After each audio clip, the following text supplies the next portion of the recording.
Magnifique.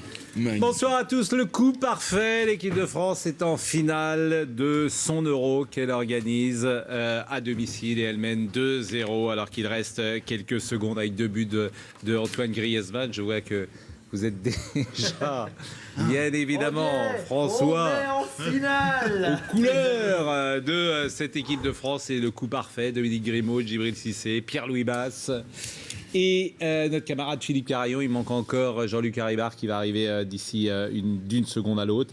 Bah, c'est vrai que François, c'est le scénario qu'on imaginait d'ailleurs à la mi-temps quand l'équipe de France menait 1-0. On imaginait qu'elle puisse marquer un deuxième but. Regardez ces images de la fan zone évidemment à Paris où bientôt on va fixer la qualification en finale parce que là ça ne fait plus beaucoup de doute. Il reste 3 minutes à jouer, même 2 minutes à jouer dans le temps additionnel.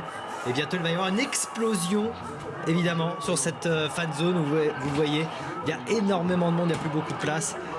Et ça va être la fête puisque la France va retrouver une finale après l'Euro 84 et l'Euro 2000. Troisième finale de l'Euro qu'ils vont disputer à domicile. C'est historique puisque jamais l'équipe de France n'avait gagné contre l'Allemagne depuis 1958 et que pour la première fois ce soir, donc depuis... ça fait combien 58. 58, ça fait 58 ans.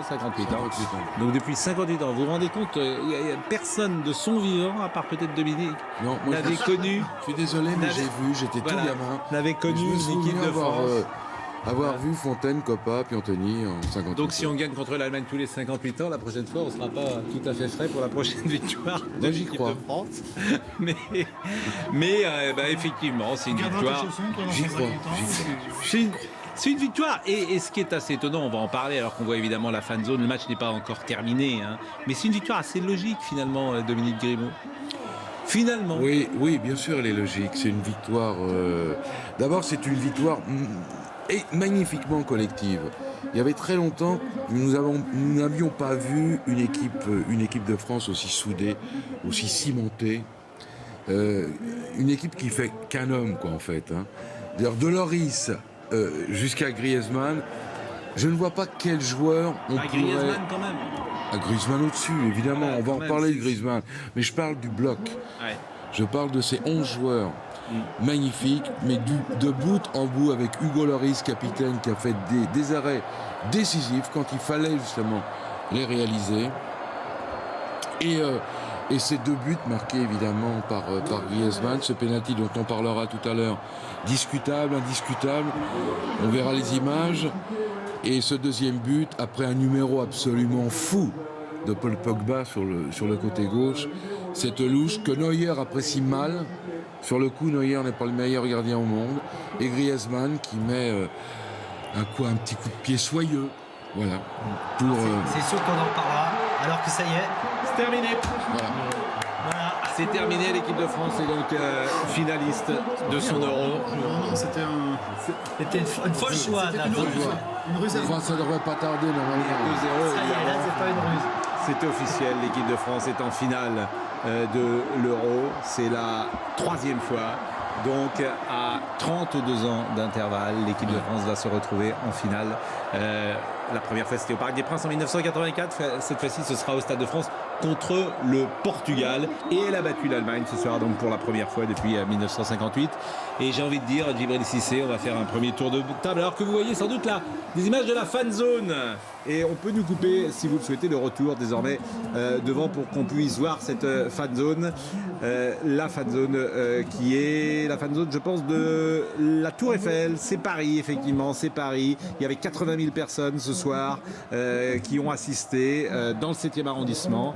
Et vous étiez sans doute plus de 20 millions de téléspectateurs qui ont dû assister à la victoire de l'équipe de France 2-0. On disait d'ailleurs que cette équipe de France, vous allez apercevoir la Tour Eiffel, était en... Malgré il y a un petit ton dessus pour Griezmann et Payet au début, mais c'est vrai que c'est une histoire collective et c'est une histoire de tous les joueurs qui ont été solidaires. Ouais. C'est un mot qui va beaucoup revenir, collectif, Jean-Luc Haribard, et forcément on pensera à Didier Deschamps parce que c'est lui qui a fabriqué ce groupe, qui a instillé cette énergie. Exactement, c'est ça. On a trouvé... la première mi-temps nous a inquiétés, évidemment. On revient au vestiaire à 1-0, c'était assez inespéré. La faute sans doute à une équipe d'Allemagne qui a joué au rythme de Schweinsteiger. Elle a dominé, certes, mais au rythme de Schweinsteiger. C'est-à-dire, on a reculé, on a subi, mais sans trop de dégâts. Sans trop de dégâts parce qu'il n'y a pas eu ces changements de rythme, ces accélérations, ces mouvements qui enflamment, enfin qui tuent une équipe. Bon, ils ont joué, ils ont ronronné dans notre moitié de terrain. Encore une fois, au rythme de Schweinsteiger et sans être efficace devant le but. La deuxième mi-temps, les Allemands ont pris une leçon de français. On a trouvé notre équipe, on a trouvé notre style, on a trouvé notre équilibre de jeu et on a beaucoup rigolé sur le 4-3-3, sur le 4-2-3-1. Finalement, c'est le 4-4-2, c'est-à-dire avec Sissoko et Payet qui sont venus renforcer Matuidi et Pogba et en gardant Griezmann et Giroud devant. Que j'ai trouvé plutôt bon, Giroud. Vous étiez très dur avec lui en première mi-temps. Franchement, il a été très bon dans le travail. Attendez. Dans le travail de Dominique. Soyons extrêmement clairs. Dans son repli, dans son travail défensif, il est exemplaire depuis le début. Je dis simplement que dans le jeu, et je le dis et je le répète... Mais oui, mais c'est contradictoire avec ce que vous dites, c'est collectif. C'est pas du tout contradictoire, Pascal. Il y a une occasion en fin de première mi-temps. Si vous laissez le ballon à Griezmann ou à Payet, les circonstances font que c'est Giroud. Si le ballon est dans les pieds de Griezmann, c'est quasiment sûr. Je suis d'accord avec vous, mais vous le dites vous-même, c'est des vertus collectives. Quelque chose qui n'a pas de prix, c'est quand même l'association Giroud-Griezmann. Ouais. Là, on a trouvé une association et Deschamps a trouvé cette association depuis plusieurs matchs et il ne bougera plus. Bien sûr qu'il ne bougera plus. Ouais. Non, je veux rajouter que c'est une victoire tactique surtout. Tactique en deuxième mi-temps. On a arrêté de reculer, on a commencé à harceler, à défendre un peu en avançant. Tactique, technique, une victoire de lucidité, de solidarité, de discipline de jeu. On a été plus fort qu'eux parce qu'on a été plus discipliné. C'est-à-dire qu'on a joué juste pour défendre et juste pour... Alors, je 100% d'accord avec votre analyse. Pierre-Louis, puis après on part dans la fan zone. Je crois qu'on mesure difficilement, c'est normal. Le match vient de se terminer. Djibril a dit une chose, je trouve très forte. Finalement, on a fait déjouer les Allemands. Ah ouais. Et au-delà de ça, je pense que ça vient de loin. Il faut quand même, on a échoué 3 fois au plus haut niveau contre les Allemands.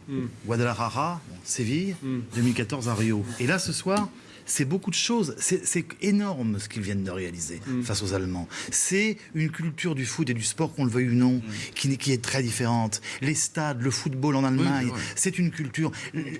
L'organisation du temps scolaire, du sport à l'école. Depuis les années 60, les Allemands font du sport au lieu d'aller à l'école. Il y a eu un aménagement qui nous a beaucoup influencés. Et ce soir, on a gagné avec nos moyens. Nous ne sommes pas une nation de sport. Nous sommes une nation de coups sportifs. Une nation de spectacles sportifs désormais, mais plutôt de coups. Et ce qu'a fait, je termine, et ce qu'a fait de génial... On est une nation de football. On devient, mais écoute-moi, Dominique, je t'expliquerai ce qui se passe dans les quartiers, je t'expliquerai tranquillement la classe moyenne qui est de moins en moins associée au football populaire, de moins en moins, et le football qui devient un ascenseur social, et qui fait qu'il y a une espèce d'évitement, et c'est bien dommage, nous ne sommes plus dans un football populaire. Je termine simplement.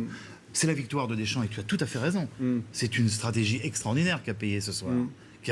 Et en fait, je pense à la victoire des Français contre les Blacks avec Domenici. Voilà, on a été ce soir les Français contre les Blacks. C'est-à-dire que plutôt que d'aller se faire massacrer, on a attendu. On a fait la technique de l'évitement, on a résisté parce que les Français... On a très bien résisté. Mais les Français, ils savent résister. Je suis d'accord avec la métaphore, on peut la filer. Ils ont résisté, ils ont marqué. Mais on ne le savait pas jadis. Voilà. On ne le savait pas dans l'équipe de France de Platini résister. C'est ce qu'on a appris depuis 30 ans. La fan zone. Parce qu'il y a un peu de joie quand même. La polémique, bien sûr, mais la joie parisienne, la joie marseillaise, la joie dans toute la France. Voilà, nous sommes en finale. Baptiste Cordier dans la fan zone à Paris. Bonsoir Baptiste. C'est à nous. Oui, bonsoir Pascal, effectivement, une fan zone qui a vibré. Une fan zone qui, vous le voyez, est en train de vibrer, Pascal. Une fan zone qui a vibré, Pascal, ici, avec 90 000 personnes, c'est un record. Un record, cette fan zone parisienne extrêmement motivée, qui a longuement applaudi Griezmann tout à l'heure. Lors des 2 buts et lorsqu'il apparaissait sur l'écran, et vous voyez ces supporters, ils sont très heureux ce soir. Nous allons partir pour Berlin, puisque Berlin, j'imagine, Clément Perrault. Alors, je ne vous félicite pas, Clément Perrault, pour votre arrogance. Adieu les Bleus, vous pourrez resservir tous les titres de la presse allemande qu'on a lus ce matin. C'est à la fin qu'on gagne, cher Clément. C'est à la fin qu'on se lève. Et oui, Exactement, et c'est la déception ce soir pour les supporters allemands, vous imaginez bien. Les larmes également, ils sont sonnés, les supporters allemands, et ils sont en train de quitter massivement cette fan zone de Berlin où ils étaient des dizaines de milliers à être rassemblés. Vous l'avez dit, ils y croyaient vraiment avant ce match, ils avaient même un peu provoqué, mais là, eh bien, ils ont la tête basse. Pourtant, ils y ont cru notamment en première mi-temps, on a senti que c'est là que la Mannschaft a sans doute laissé passer sa chance. C'est à ce moment-là qu'elle aurait sans doute pu prendre l'avantage, mais elle n'a pas réussi à marquer ce but. Griezmann, on le sait, les Allemands le craignaient et ils avaient raison. Il a été ce soir leur bourreau. À noter quand même l'élégance des supporters ici à la fan zone. Il n'y a pas eu d'insultes contre l'arbitre, il n'y a pas non plus d'énervement. Les Allemands ont applaudi les deux équipes à la fin du match et ils peuvent quand même quitter cet Euro la tête haute. La Mannschaft n'a pas à rougir de ses prestations. Olivier Le Foll à Marseille. Olivier, soir de folie, soir de liesse, à 32 ans d'écart. Les Marseillais ont accueilli le futur finaliste de l'Euro. Ouais, c'était une soirée absolument incroyable, un match extrêmement tendu. Franchement, dans les tribunes, c'était quelque chose de très très intense à vivre, avec des Marseillaises qui retentissaient tout au long du match. J'en ai encore les oreilles qui bourdonnent. Et un scénario parfait. C'est la victoire de Didier Deschamps, vous l'avez dit, mais quel collectif, quel groupe. On n'arrête pas de nous répéter depuis le début du stage que c'est un groupe qui vit bien ensemble. Ça a l'air un petit peu anodin comme ça, on répète des poncif, mais franchement, ce qu'ils ont montré sur la pelouse, cette solidarité, cette force collective, elle était magnifique à voir, avec encore une fois de très bons choix tactiques de Didier Deschamps, un Moussa Sissoko, qui a été absolument immense, un Lloris aussi qui a été incroyable, et bien sûr Antoine Griezmann qui est l'homme de cet Euro jusqu'à présent. On a tendance à penser qu'on a fait le plus dur. Attention, il reste une finale à jouer contre le Portugal de Cristiano Ronaldo. Ça va être aussi intense. Mais là, franchement, avec le groupe qu'on a vu et le public qu'on a vu derrière, il y a de quoi se prendre à rêver. On peut savourer, de toute façon, évidemment, je pense qu'on n'a pas fait le plus dur, mais ce qui est sûr, c'est que cet Euro est réussi. Ça, c'est quoi qu'il arrive, l'équipe de France en finale. Ils ont réussi, bien sûr. Il est évidemment réussi, il y aura eu de l'émotion. Et puis on a dit que ça avait valeur de test, justement, ce match contre l'Allemagne. Là, on parlait de rendez-vous avec l'histoire. On l'a passé le test. On parlait de moment de vérité. Oui. Et bien ça y est, on la connaît la vérité. C'est que ces gars-là, ils sont à la hauteur. Oui. Et c'est pas une mince affaire. Souvenons-nous de ce qu'a fait le Brésil, dernier pays organisateur d'une grande compétition. Hey. Eux, au même stade, ils avaient pris 7-1. Oui, devant une autre équipe allemande aussi. Nous, on a l'habitude. 84, 98, on aime ça, jouer chez nous. Julien Pasquet. C'est vrai, c'est incroyable. C'est incroyable comme on est bon à la maison. 98, ça sera la troisième finale à domicile et on espère que ça sera le même dénouement. Ce sont quand même des moments de grande fraternité et chouettes. On pourrait le dire. Ah oui, c'est au-delà de la victoire française.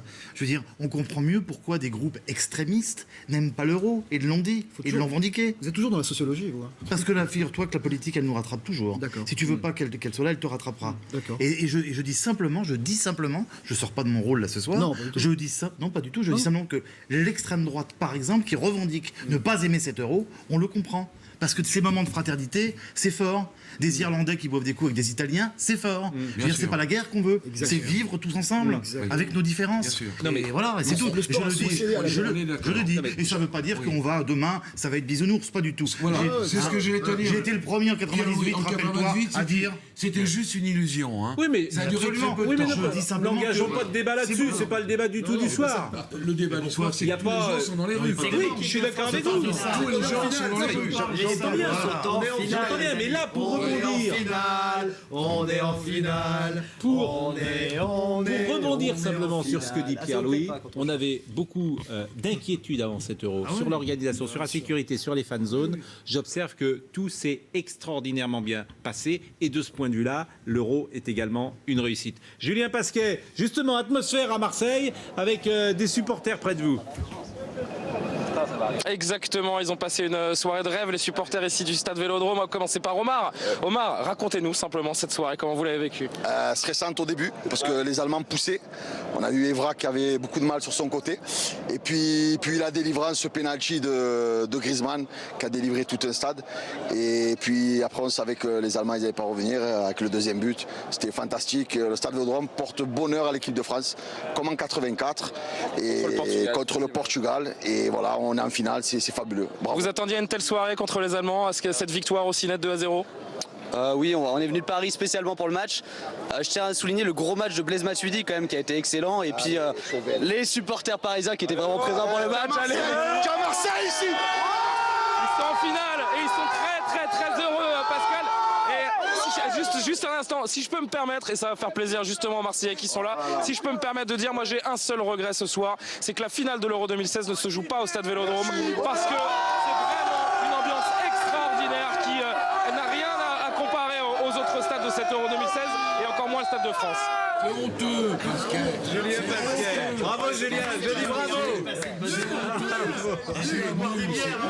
Bravo Julien qui est pris en otage. Non mais ce qui est vrai, c'est que Marseille qui a été frustré cette année de football, c'est vrai qu'on a tous été à Marseille, c'est un public exceptionnel. C'est tout ce qu'on peut dire, on est d'accord, Paris le sera aussi, le Stade de France le sera aussi, mais en plus la caisse de résonance de ce nouveau stade que vous le connaissez Dominique, oui, la caisse de résonance. Hein. Oui, je l'ai vu se bâtir. Bon, voilà. Donc, c'est 84 contre le Portugal, 98 premier match de la Coupe du Monde contre l'Afrique du Sud qui nous met sur les rails. C'était à Marseille aussi. Et aujourd'hui, alors on va revenir à Paris avec cette image. Jean-Luc, je vous coupe parce qu'on la voit, cette image maintenant qui est habituelle. La Tour Eiffel qui se part des couleurs du vainqueur, et ce soir elle est bleu blanc rouge, la Tour Eiffel. Mais c'est bien. Ce soir elle est bleu blanc rouge. On a tellement souffert à cause des Allemands qui nous battaient régulièrement. On a tellement souffert. Si on pouvait échapper à ce genre de blague. Je parle de football. Dominique, je parle de football. Non mais je parle de football. On a tellement. Mais Zoli, mademoiselle. Si on pouvait échapper aussi en football. Non mais on a tellement souffert en football à cause des Allemands que c'est bon de savourer ce soir. Oui, mais il va vraiment falloir expertiser les raisons de cette victoire, parce que c'est pas un hasard. Et vous pouvez quand même reprocher aux observateurs de n'avoir pas vu venir l'équipe de France. Et ça posera quand même un souci. Parce que cette équipe de France, je ne vais pas dire que c'est comme celle d'Aimé Jacquet, mais personne ne l'a. C'est normal. C'est normal, on avait joué que des équipes, on va dire. Je ne parle pas de ce soir, je parle depuis bien plus longtemps. On avait joué que des équipes qui étaient plutôt moyennes, et donc on passait aujourd'hui un test. On ne savait pas encore ce qu'elle valait réellement. Ce qu'on sait, c'est qu'elle vaut beaucoup. C'est ça que je reproche. C'est normal qu'on ne sache pas, parce qu'elle a joué que des matchs amicaux. Pascal, elle vaut. Même Didier Deschamps, il ne savait pas ce qu'elle valait. Je ne suis pas d'accord avec vous. Pascal, ce qu'on sait,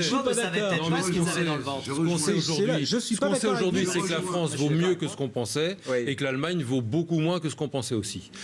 Privé de ses joueurs. On l'a vendu. Bon, peut-être. Djibril Cissé. D'abord, est-ce que vous, sincèrement, est-ce que vous imaginez que l'équipe de France sera en finale de l'Euro? Non, j'avais dit demi. Finale, franchement, je vais être honnête, non. Mais dans le dernier carré, oui. Mais finale, c'est un petit exploit. Si vous devez donner une seule raison qui explique ce parcours. Non, l'amour du maillot, c'est tout. L'amour du maillot. Ah oui, les joueurs aiment le maillot et ont envie de se transcender pour leur pays et pour le maillot. Mais ça veut dire quoi? Ça veut dire que en 2012 ou en 2014 ou en 2010, cet amour du maillot qui existe aujourd'hui existait moins il y a 2 ans, 4 ans ou 6 ans? Déjà tout à l'heure, je voulais dire un truc. Je tiens à rendre un hommage à cette génération, parce que l'héritage qu'on leur a laissé, nous, de l'Afrique du Sud, les progrès qu'ils ont fait pour arriver jusqu'à maintenant, mais... Bravo, c'est vrai. Bravo.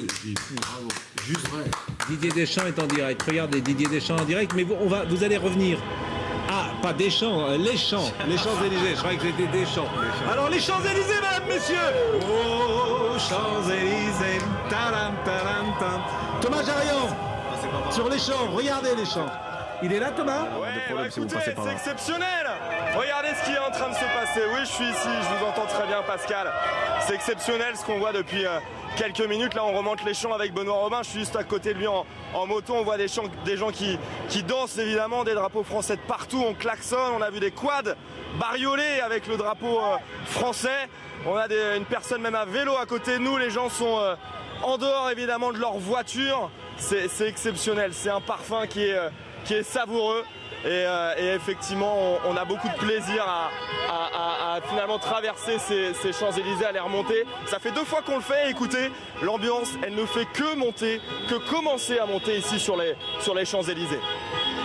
Non mais restez Thomas, parce que moi j'ai envie de rester avec vous. Ces images, elles sont d'abord sympathiques, lorsque Pierre-Louis parlait tout à l'heure de fraternité. On peut les faire vivre ces images, d'abord parce qu'elles sont apaisantes, parce qu'il n'y a pas d'incident, parce que les Français effectivement ont vécu une saison difficile et qu'ils ont envie de communier, de partager tout ce qu'on avait dit en 1998, d'une manière différente forcément, parce que les époques sont différentes. Mais regardez tous ces gens qui sont autour, il y a quelque chose de bon enfant dans vos images, et avec cette voiture magnifique, enfin, voiture allemande, couleur française. Il y a un portugais, un allemand, une grosse voiture allemande. Faut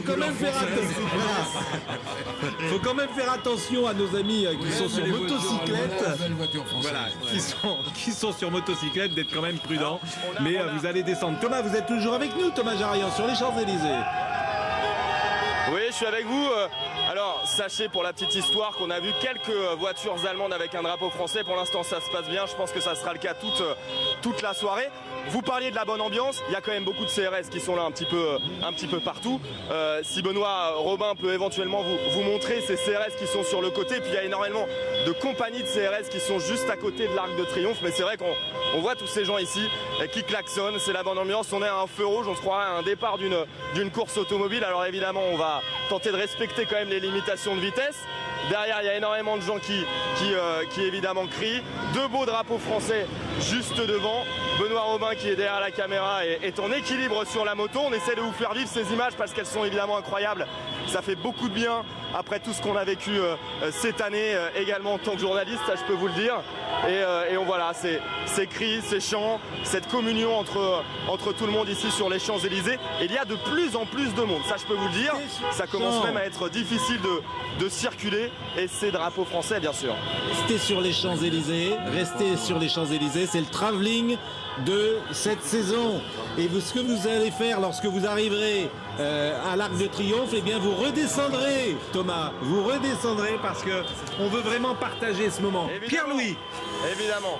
Pierre-Louis Basse, on va les garder ces images. Pierre-Louis, c'est la France effectivement qui... Alors là effectivement, on va au-delà simplement du football. Oui, mais il faut encore une fois rester à la fois dans la fraternité, dans la liesse, dans la joie, et puis très digne, et pas aller trop vite en besogne. On le disait tout à l'heure avec Dominique, c'est vrai qu'en 98, on a entendu des choses qui étaient grotesques. Et hélas, il ne faut donc pas recommencer, mais tout de même, ne goûtons pas notre plaisir. Je veux dire, ce sont des moments de rencontre, de victoire pour le pays, positive. Et encore une fois, tous les extrémismes et tous les replis et toutes les guerres ne veulent pas de ça. Et c'est bien la raison pour laquelle on espère que, tu le disais tout à l'heure, c'est fort, c'est bien, il faut que ça aille jusqu'au bout.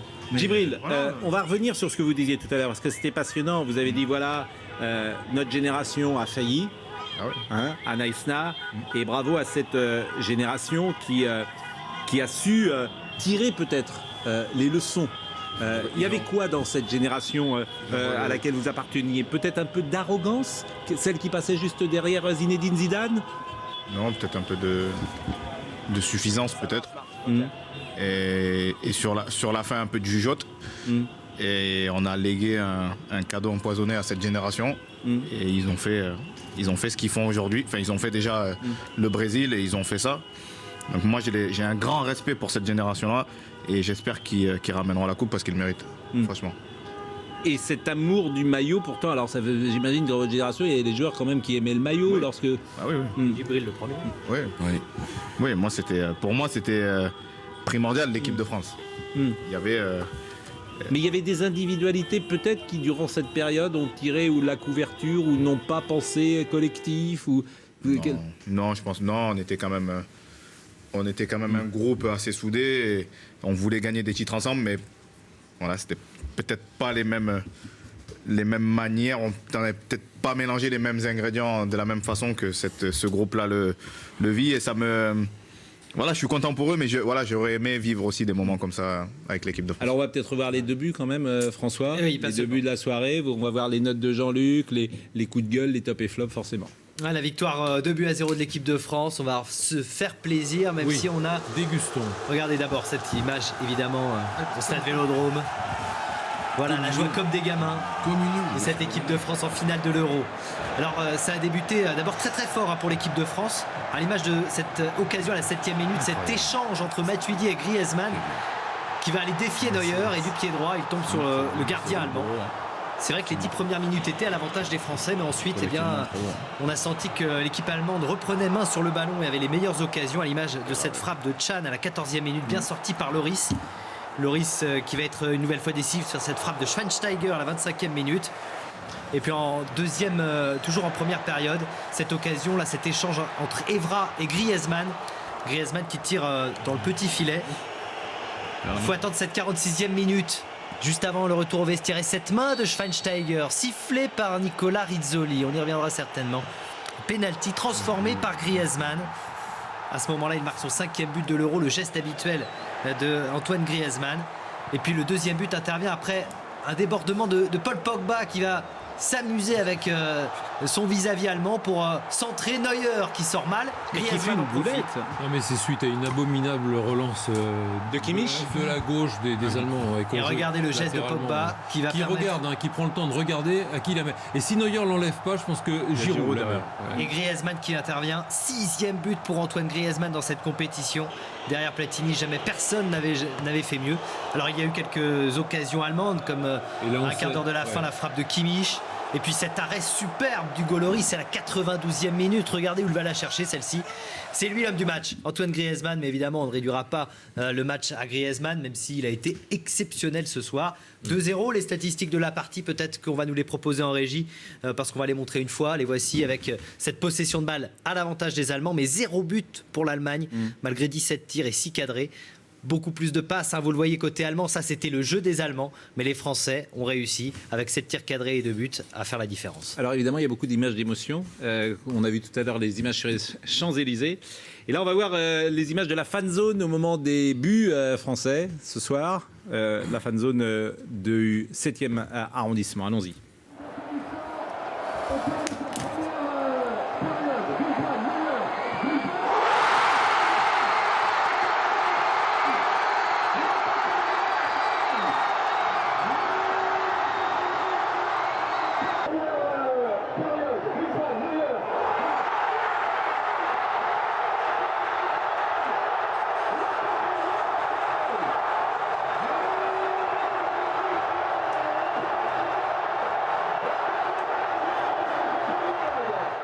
Alors ça, ces images, elles n'existaient pas, par exemple, en 98, parce qu'il n'y avait pas les fan zones, il n'y avait pas les grands écrans. Donc ça donne encore une ampleur supérieure. Tout à fait, exactement. C'est tout simplement extraordinaire.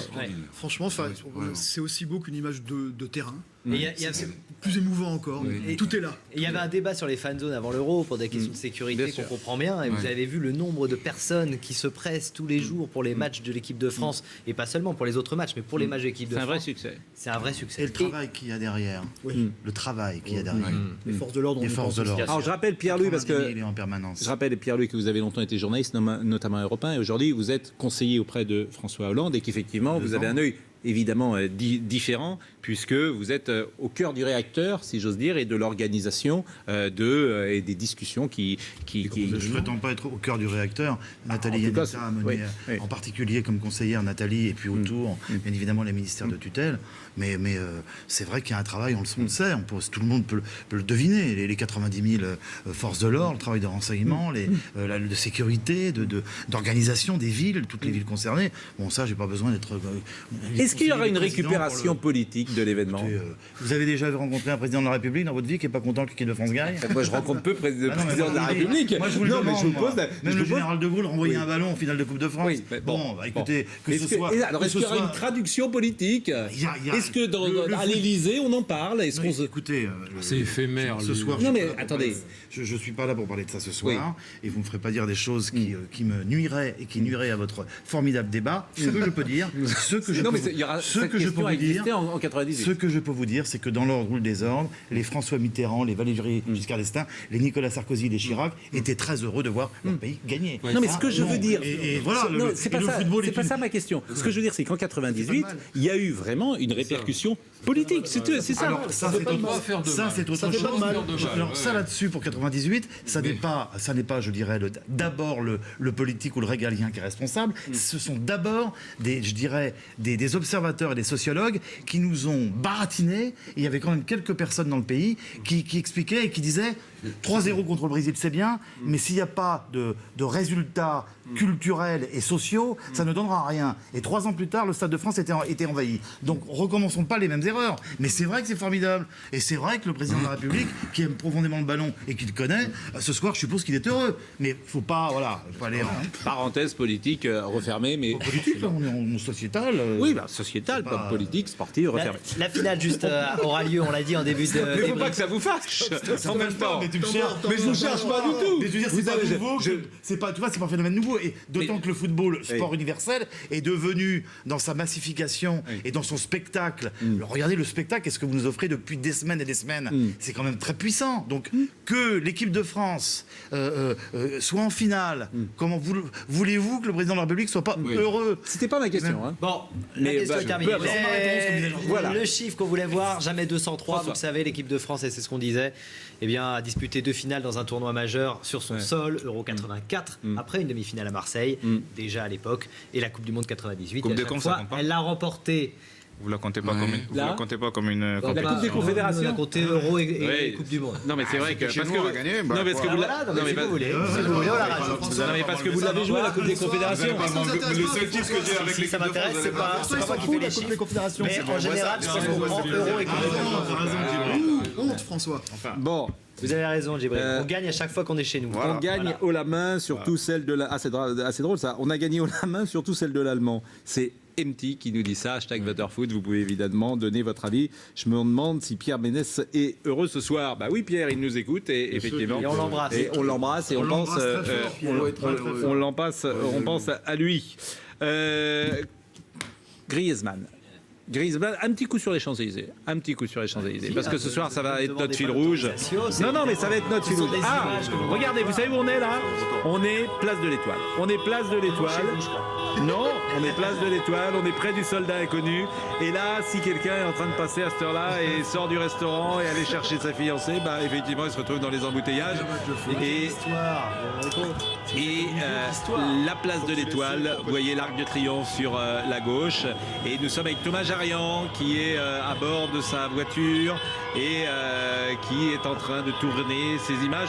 Moi, je les trouve sympathiques et bon enfant, ces images. Ce qui me frappe, c'est l'atmosphère bon enfant de vos images, Thomas.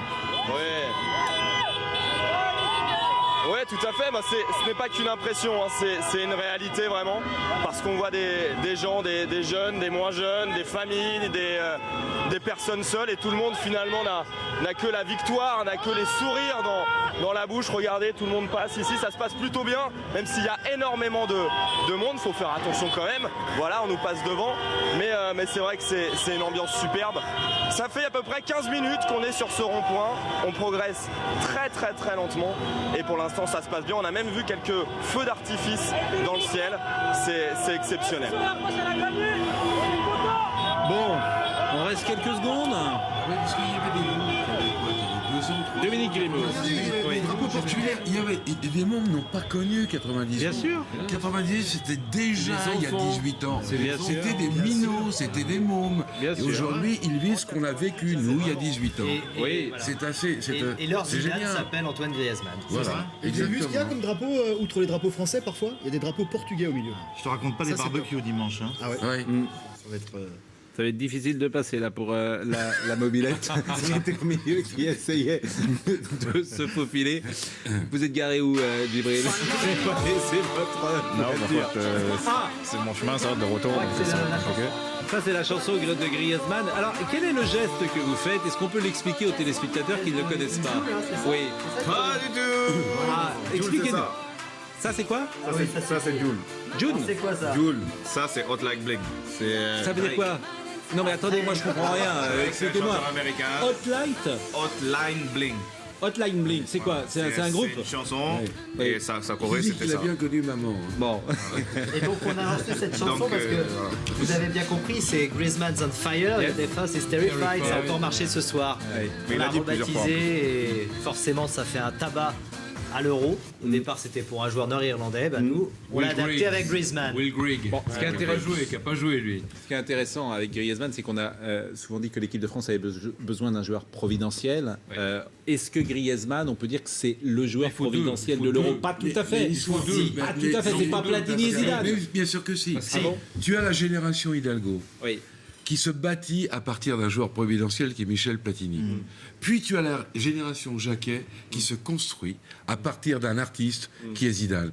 Et maintenant vient la génération Deschamps avec cet éclair, ce petit génie, ce Mozart français, dirait Pierre-Louis Basse, qui est Antoine Griezmann. On a deux. Comme vous pouvez le voir, on est dans la nuance ce soir. On a le Mozart, français. On ne peut pas être dans la nuance après avoir vu le match qu'il a fait. Quel match il a fait! Un match de folie, un match de dingo. On a deux hommes providentiels. On a Payet d'abord, qui nous. Payet, c'est l'homme du premier tour. Non, mais bien sûr, mais avec Platini, tu avais Rocheteau, tu avais Giresse. Avec Zidane, tu avais Thierry Henry. Oui, mais Griezmann n'y était pas. Griezmann est au-dessus. Non, en poule, il n'est pas là. En poule, il n'est pas là. Mais aujourd'hui, là, quand ça compte vraiment.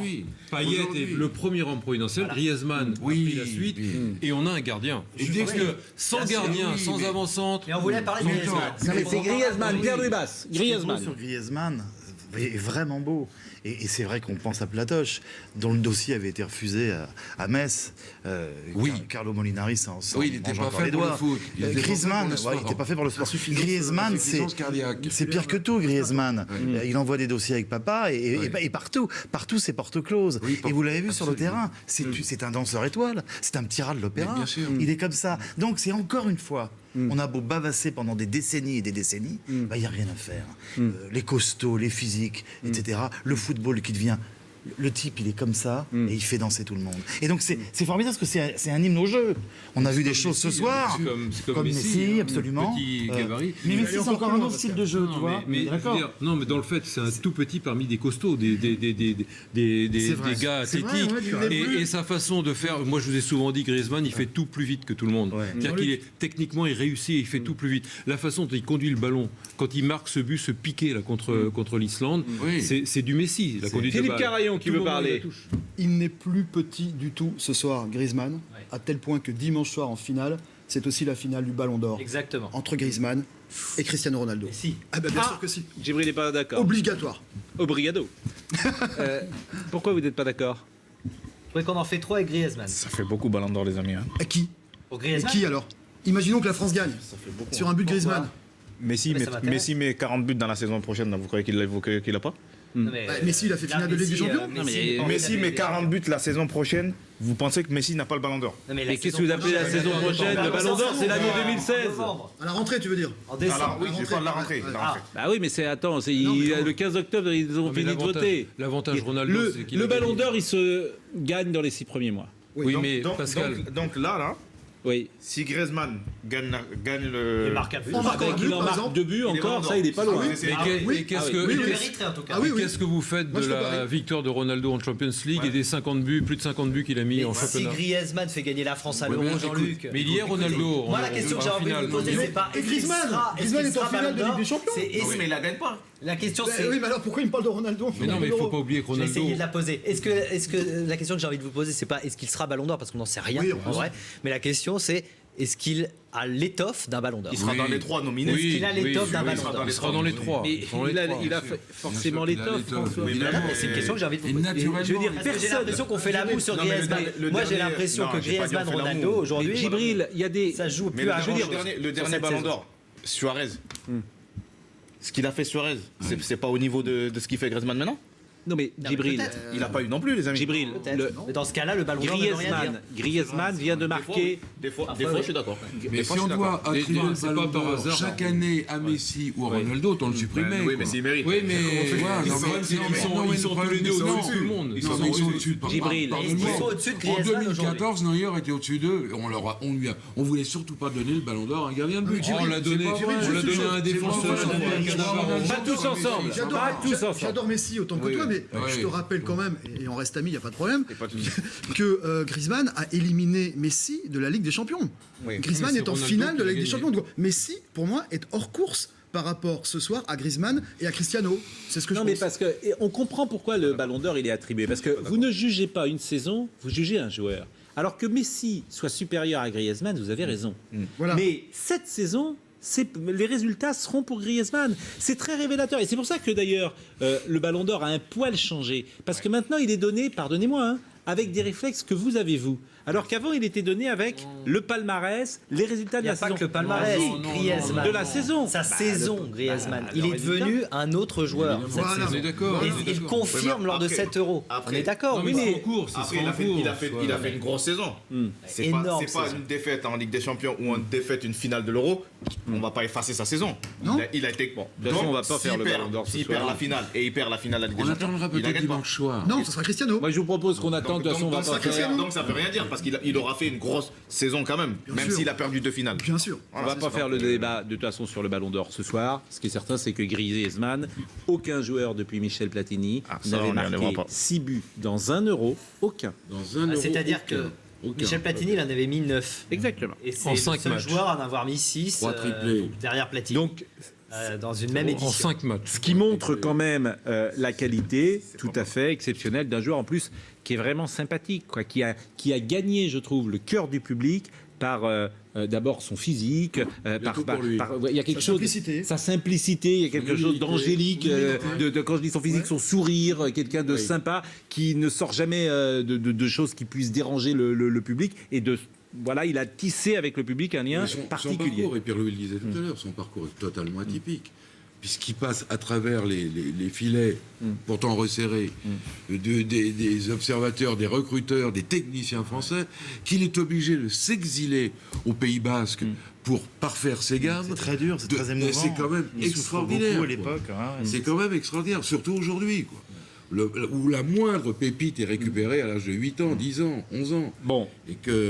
Et ce gamin soit passé à travers, c'est fou. Olivier Le Foll, peut-être au Vélodrome. Olivier Le Foll, qui est toujours en place. Et j'imagine que les supporters n'ont pas envie de quitter le Vélodrome. Ils ont envie de rester et de partager le plus longtemps possible, Olivier. Ouais, il y en a encore quelques-uns là derrière moi. Là, vous les voyez en direct là, qui sont là à la sortie du Vélodrome.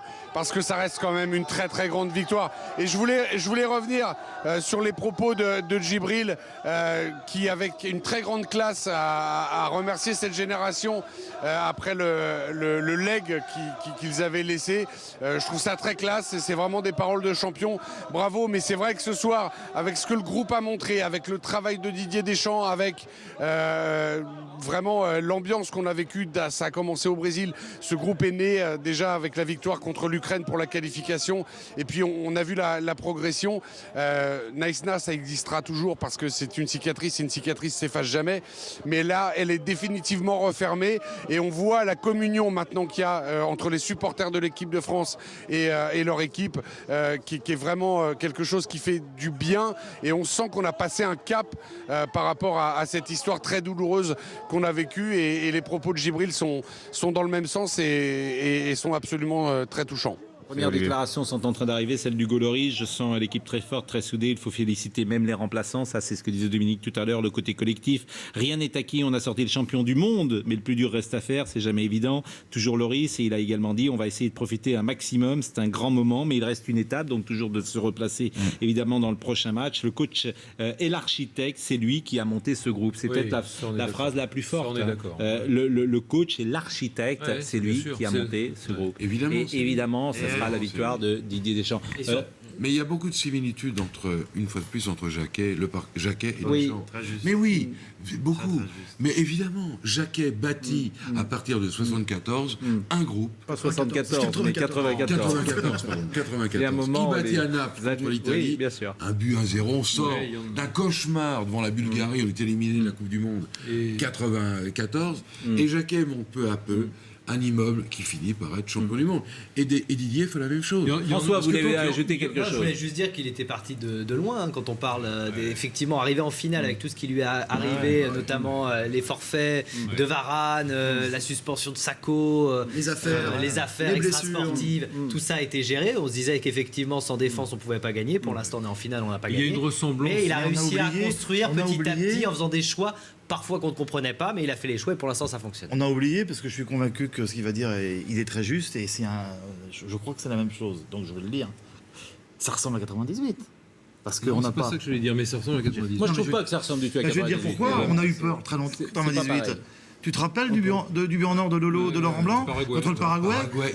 On est comme ça à Lens. C'est le tir de Baggio.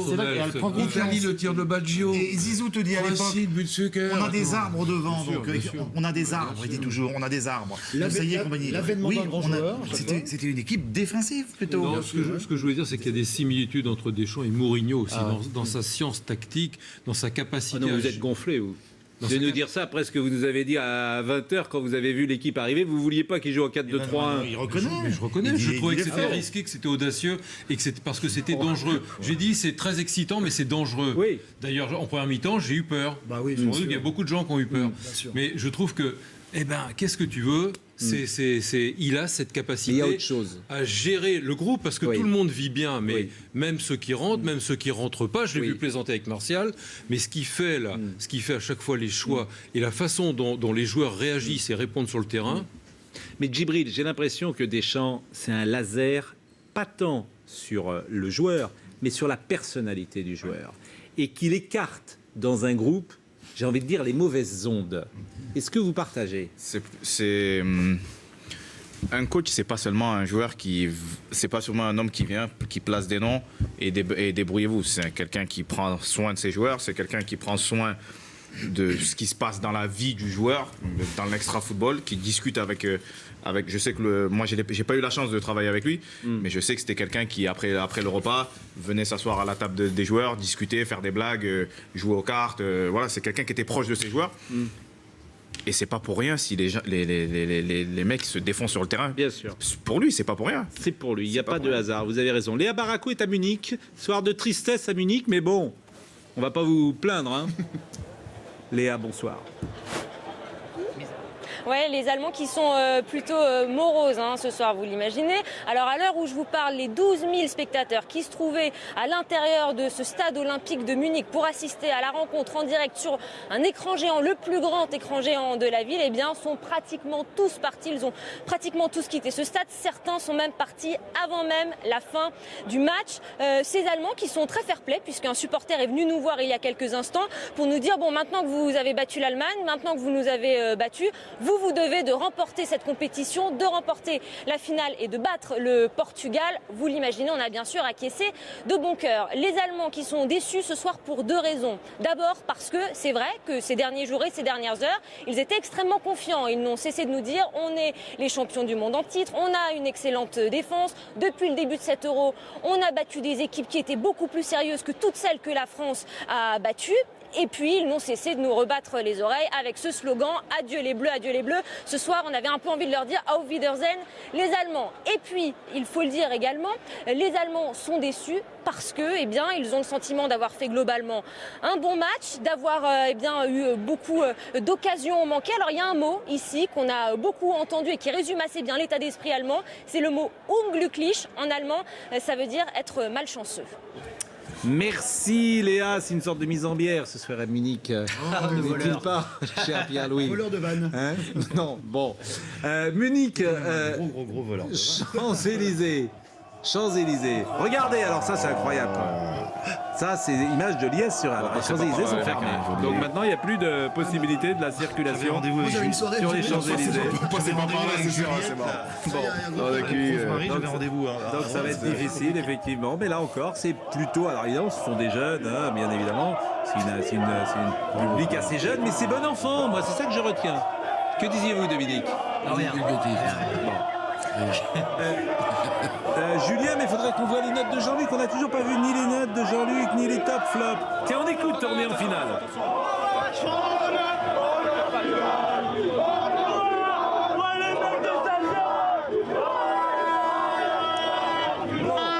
Un petit tour du côté de Marseille avec Julien Pasquet. Bon, Julien?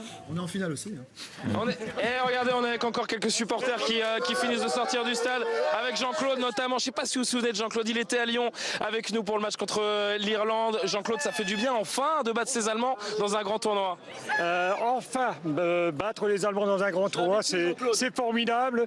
Bon, déjà, coucou Battiston, hein, on avait parlé, souvenez-vous, de ce qui avait été fait avec Schumacher en 82. Schumacher, voilà. Et puis, bon, voilà, battre les Allemands, champion du monde, faut pas l'oublier, qui avait été lors du quart de finale au Brésil tout à fait à la portée de l'équipe française. Cette fois-ci, c'est fait. On les a battus. Et 0. Racontez-moi un petit peu la soirée, comment vous l'avez vécu au Vélodrome, les amis. Écoutez, on est venu avec la famille et les... Il a plus de voix, lui. J'ai plus de voix, c'est fabuleux. La France a été très bonne, on va être champion. Allez, les Bleus. Ils vont aller au bout, les Français. Lors de l'ouverture du score, on s'est fait mal, mais on sait qu'on s'est pas fait mal pour rien. Parce que celle-là, on va la ramener à Paris, celle-là, je vous l'annonce, on va la ramener à Paris et les Portugais, on va les manger. On va en faire de la morue de ces Portugais. Ah, ça c'est pas terrible. Mais regardez le beau costume. Les bouées, etc. Ils ont tous l'attirail. Ça aussi, c'est les images de l'Euro. Pascal, on les voit tout au long de la compétition, mais il faut le souligner parce que les supporters qui viennent dans les stades, ils font quand même un bel effort, ils mettent des maillots, ils se maquillent, il y a des déguisements, des chapeaux, et c'est toujours très sympa à voir. Ça contribue également à l'image de cet Euro, la belle image de cet Euro 2016 en France. Merci Julien, on retiendra, c'est vrai, une forme d'élégance à la fois vestimentaire et en parole, bien évidemment, cher Julien. Bon, première déclaration de Joachim Löw, passionnante. Il faut féliciter la France, une très belle équipe, même si je pense que nous avons été meilleurs qu'eux. C'est ce que dit Joachim Löw. Par rapport à la domination territoriale, par rapport au mais ils n'ont pas être un mauvais perdant. Ce qui est quand même ce qui est quand même extraordinaire. Et Xavier Couture, notre ami, dit Battiston est vengé. Pas mal. Oui, il a raison. Mais enfin, ça fait loin. Ça fait loin. 82. Oui, on y était. L'équipe de France n'avait pas gagné depuis 82. Depuis 82. Que voulez-vous dire? Je ne sais plus. Réagir à ce qu'a dit Joachim Löw, qui a dit... Oui, non, je me disais, combien l'arrêt a fait Loris? Bon, il en a fait 2 en première mi-temps. Combien? Tu vas les vendre, tes t-shirts, là, Marseille, ou pas? Est-ce que tu ouvres une boutique? C'est dommage pour une fois qu'il disait quelque chose d'intéressant. Non, mais c'est quand même pas mal. C'est un ami olympique de Marseille. Montre-moi. Bon, c'est vrai que c'est qu'on plaisante. Non, on va pas plaisanter parce qu'on va voir les notes de Jean-Luc et on plaisante pas avec les notes de Jean-Luc. C'est les notes généralement. Français.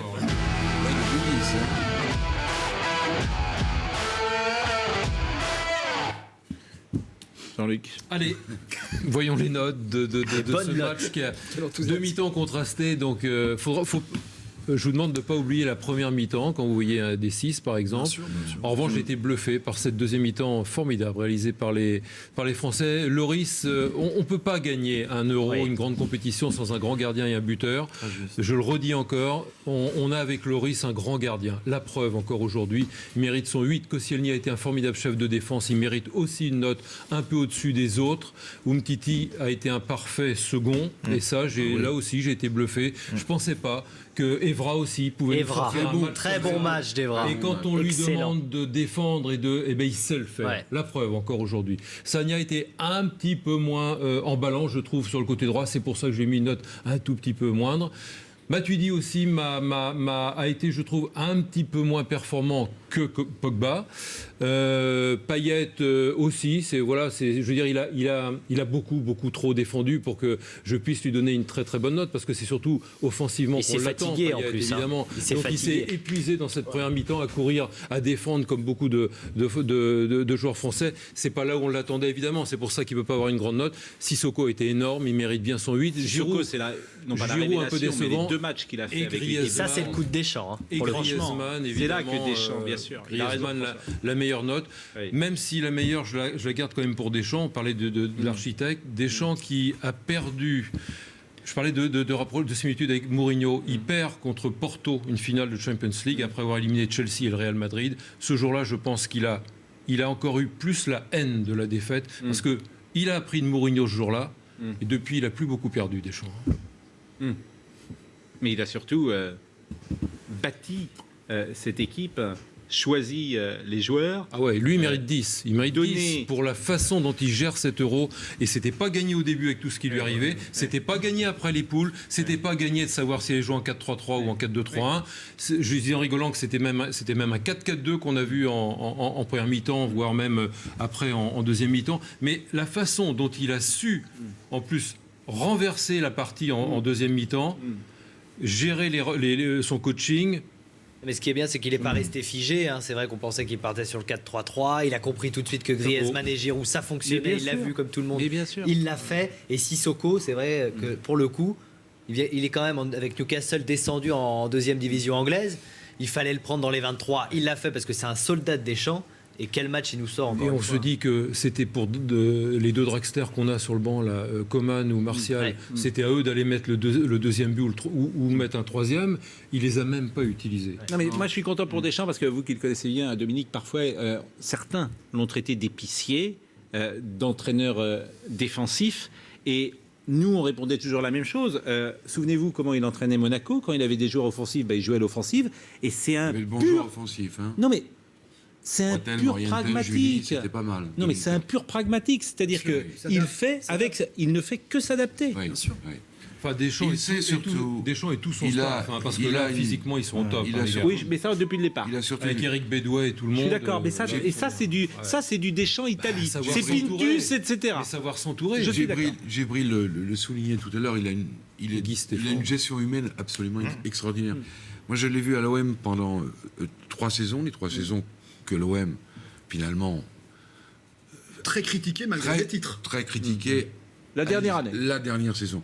Les premières saisons, tout à fait extraordinaires. Ouais. Il y a une embrouille avec Ben Arfa. Il y a une embrouille avec Valbuena. Il y a une embrouille avec Gignac. Il y a 3 embrouilles au total. Et bien malgré tout... avec Anigo. Non mais je ne parle pas d'Anigo. Anigo ne joue pas. Anigo, les directeurs sportifs. Non mais je ne veux pas parler d'Anigo, on parle de Deschamps. S'il te plaît, Jean-Luc, on parle de Deschamps, on ne parle pas d'Anigo. Il va t'en coller une. Non, je ne vais pas t'en coller une, mais on va pas... Tu parles d'embrouille. Non mais on n'est pas dans la même division, si tu veux. On n'est pas dans la même division. Attends, mettre une. On peut parler aussi de... Donc Deschamps, si tu veux, 3 embrouilles. Et magnifiquement réglé à chaque fois. Oui. Magnifiquement réglé. Il refait de Valbuena, il fait de Ben Arfa un champion de France en 2010.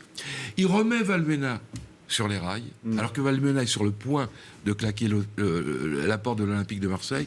Et il fait la même chose avec Dédé Gignac, lequel Dédé Gignac se fâche, mais quasiment définitivement avec lui. Et regardez aujourd'hui, regardez, s'il n'y a pas eu une affaire la sextette, Valbuena serait là, Gignac est dans le groupe. Et il y a autre chose. Oui. Je voulais vous dire, pour aller dans ce sens, Umtiti ne l'avait pas appelé du tout, et là il est titulaire. Au départ, il ne l'avait pas appelé, certains l'avaient critiqué pour ça. Et là, aujourd'hui, il a vu à quel point il avait besoin de lui. Djibril, il y a des choses qu'on ne peut pas expliquer. C'est limite de l'intuition, du paranormal. C'est ça que j'ai. Le mec, il était champion joueur, il est champion entraîneur. Oui, mais moi je suis pas d'accord avec vous. Parce que ça s'explique justement. Mais parce que c'est du boulot, c'est du travail, c'est de l'expérience. Parce que si c'était paranormal, comme vous dites, à la limite, non, c'est un mec qui bosse. Oui, il bosse, mais il y en a plein qui bossent. Tout le monde bosse. Le côté non, tout le monde bosse. Tout le monde bosse. Tous les coachs travaillent. Non, tout le monde travaille pas pareil. Moi, je peux vous donner des noms d'entraîneurs qui ne travaillent pas. Pas seulement de la chance. Gilles, tu peux pas dire ça. Depuis toujours Deschamps. Il est gamin. Tu l'as connu, il est gamin au FC Nantes. Il arrive à l'Olympique de Marseille en 90 avec Tapi. Il est demandé par Tapi et au bout de quelques mois, Tapi lui dit le prête à Bordeaux. Et il prête Deschamps. Là, il est tout le monde, mais Deschamps, il a 20 ans. Il va faire une saison au Girondins de Bordeaux. Il a les glandes. Et quand il revient à l'OM, qu'est-ce qu'il fait? Il devient le capitaine de l'OM. Champion d'Europe en 93. Ça veut dire que le mec, depuis toujours, j'ai pas dit il bosse pas, j'ai dit qu'il a des victoires, il a ce facteur, il a un truc de plus. Pierre-Louis Basse. Juste un petit mot encore sur Deschamps, parce que vous avez été vraiment complet, mais un tout petit mot qui est très émouvant. Ça dit beaucoup, et c'est lui qui annonce la disparition du frère de Desailly. Oui. ça fait à Doncor. Il dit je vais lui parler. Il dit je prends ses responsabilités. C'est un môme à l'époque. Oui, alors ça faut rappeler parce que tout le monde ne connaît pas. Oui, alors Marcel de Sailly perd sur une route près de Nantes, près de Saint-Nazaire, à Doncor, son frère qui était son frère. 7 à Doncor. Il y a 2 morts dans l'accident, je crois me souvenir. Et puis Marcel. Il y a Jean-Michel Labéjoff qui meurt. Et il y a Sidi Kaba qui est dans la voiture. Et ils vont chez Laurent Aubry. Vas-y, termine. Non mais vas-y, termine. Non, simplement, c'est lourd d'apprendre à son copain de chambre, ils sont ensemble à Nantes, il est tout jeune, de lui dire voilà. Et c'est lui qui fait. Oui, bien sûr. Et personne d'autre est capable. Rassemblement en équipe de France.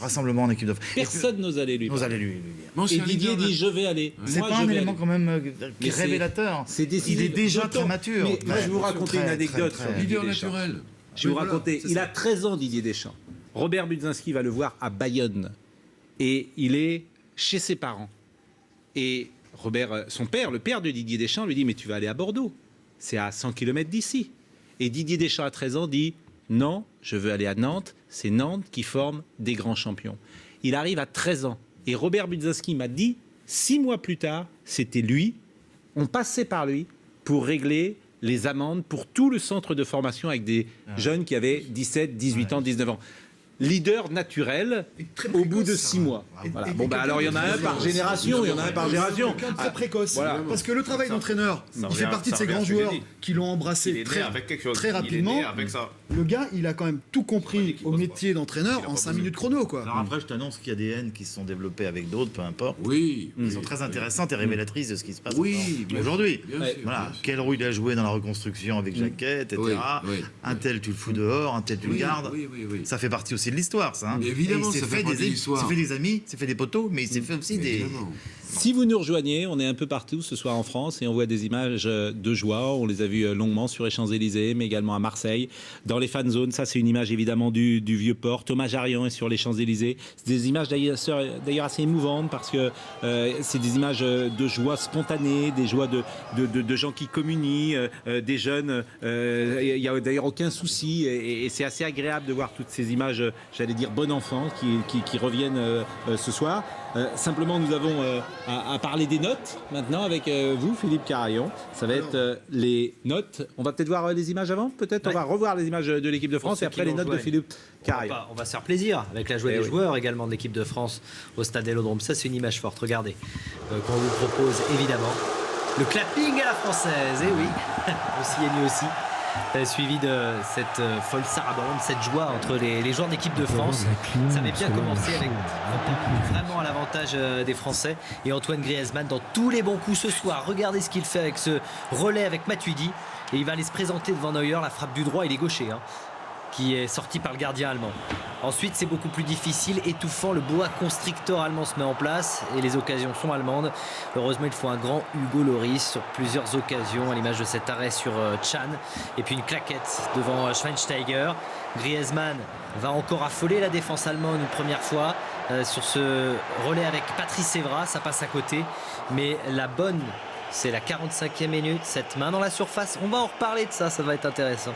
Schweinsteiger, il semble toucher le ballon de la main. C'est certes léger, mais c'est sifflé par Nicolas Rizzoli. Et c'est transformé par Griezmann, qui marque son 5e but dans cet Euro, le geste habituel du Français. La deuxième période est à l'avantage des Français, puisque regardez ce que va faire Paul Pogba. On joue la 72e minute. Ça, c'est dément, ça. Il s'amuse. Neuer rate sa sortie et Griezmann en profite. 6 buts pour Grisou dans cet Euro. 6e but pour lui. On revoit effectivement le geste de Pogba qui s'amuse avec son vis-à-vis allemand Mustafi qui vient de rentrer en jeu à la place de Boateng blessé. Et là on voit la frappe de Griezmann qui passe entre les jambes de Neuer. Tout a fonctionné pour les joueurs de Didier Deschamps. Les Allemands ne marqueront pas malgré des occasions de Kimmich et ce superbe arrêt d'Hugo Lloris à la 92e minute. Kimmich encore, 2-0. Griezmann en finale de l'Euro avec les Français. 3e finale de l'Euro pour la France après 84 et 98. Vous êtes très nombreux. 84 et 2000, pardon. Vous êtes très nombreux à réagir, évidemment, sur les réseaux. C'est notre camarade Xavier Couture qui dit Deschamps n'avançait plus. Et pourtant, c'est son autorité sur le terrain qui nous fait gagner l'Euro en 2000. Deschamps ne gagne pas, Deschamps est la victoire. Pas mal ça. C'est bien, c'est Deschamps bien, c'est et juste. la victoire. Et cette façon de... EST. Et aussi, mais en l'occurrence, c'était EST. Et cette façon aussi unique, Giroud l'a souvent dit, c'est vrai, de nous ramener au sol, de nous faire jouer au sol, petit qu'il était, de ratisser et de nous remettre dans le sens du jeu, mais au sol. Ça partait de Deschamps. Les notes de Philippe Carayon, les notes allemandes. Les notes de l'équipe allemande avec, je ne vous le cache Jingle, pas. j'ai le droit à un jingle. Vous êtes un peu comme le maillot du Paris Saint-Germain, vous avez une bande rouge au milieu. Non, je suis bleu-blanc-rouge, c'était le dress code de la journée dans la maison, enfin. Pascal. Bleu-blanc-rouge, bien sûr. Le maillot du PSG est bleu-blanc-rouge. C'est vrai. Donc, on y va avec deux principales et même énormes déceptions à mon goût, que sont Thomas Müller devant, qui aura donc vraiment traversé cet Euro une fois de plus comme une ombre. Fantomatique. Et Schweinsteiger au milieu, parce que Jean-Luc, au niveau du rythme, c'était pas ça. En plus, il commet cette main complètement abracadabrantesque. On se demande quel est le problème des Allemands au niveau des mains, quand on voit ce qu'a fait Boateng l'autre jour dans la surface et ce que fait Schweinsteiger ce soir. Pour le reste, des notes relativement moyennes, parce que n'oublions pas que l'Allemagne a eu la possession du ballon, a été dangereux en première période. Ils n'ont pas été non plus catastrophiques, mais ils ont un problème d'efficacité. T'as été sévère, je trouve, avec Özil et Kimmich. Oui, enfin, je leur mets quand même.